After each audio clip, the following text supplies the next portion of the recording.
Glória a Deus. Queridos, vamos pegar nossas Bíblias neste momento. Eu quero essa manhã falar acerca do amor. Eu quero falar acerca da vida de Deus.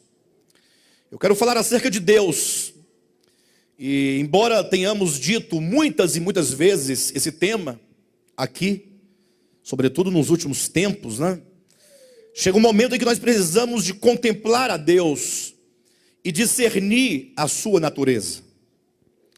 É preciso que nós olhemos para o amor, que é o alvo da nossa vida, que é o alvo da nossa fé, e possamos entendê-lo, não numa forma meramente conceitual, mas entender o amor como ele é na sua própria natureza, como ele se manifesta.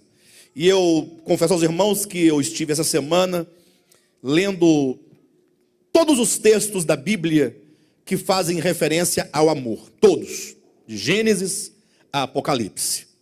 Lógico, buscando aqueles que falam acerca da natureza do amor e das obras do amor. E se eu fosse elencar aqui os tópicos todos que eu gostaria de trazer à igreja, nós não teríamos tempo suficiente para falar de tantos aspectos importantes. E por isso eu apenas selecionei alguns que eu julguei serem mais necessários agora para nós, em razão do nosso momento.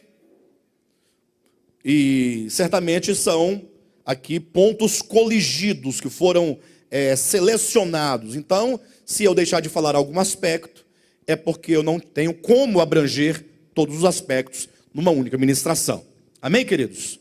Vou elencar apenas aqueles que no nosso momento atual, agora, o que estamos vivendo, ele pode nos ensinar alguma coisa. Então eu quero começar, antes de entrar particularmente nesses aspectos do amor, eu quero ler com os irmãos 1 Timóteo. Abra sua Bíblia. Capítulo 4, versículo 2. Eu vou ler 3 textos bíblicos com os irmãos, que nos servirão de base e de introdução para aquilo que nós vamos falar. Abra o coração neste momento, abra o entendimento, peça ao Espírito Santo: Senhor, fala comigo, que eu possa ter o discernimento da verdade. Eu quero começar, portanto, advertindo os irmãos com esse texto de 1 Timóteo, capítulo 4, versículo 1 e 2. Veja só o que o apóstolo Paulo nos diz aqui, olha. Ora, o Espírito afirma expressamente que nos últimos tempos alguns apostatarão da fé por obedecerem a espíritos enganadores e a ensinos de demônios, pela hipocrisia dos que falam mentiras e que têm cauterizado a própria consciência, que proíbem o casamento e exigem abstinência de alimentos que Deus criou para serem recebidos com ações de graças pelos fiéis e por quantos conhecem plenamente a verdade. O que eu consigo ver aqui de imediato nesse texto? Eu quero que você atente para o aspecto da verdade que o apóstolo Paulo nos traz, quando ele diz que o Espírito Santo, o Espírito afirma expressamente que nos últimos tempos alguns apostatarão da fé. Esse é o primeiro ponto que eu quero ressaltar. Paulo prediz, pela palavra do Espírito Santo nele, que nos últimos dias haveria uma apostasia, haveria um abandono da verdadeira fé.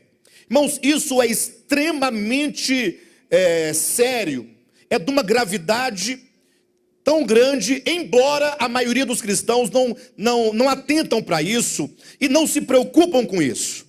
Imagine só que nós estamos há 2000 anos de Cristo, da morte de Cristo até então, de maneira então que depois de 2000 anos está se cumprindo o que o apóstolo disse, que haveria um abandono da verdadeira fé.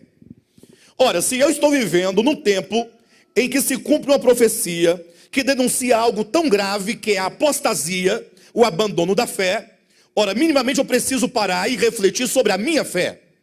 Será que a sua fé, aquilo em que você crê, será que porventura não tem sido fruto de um engano?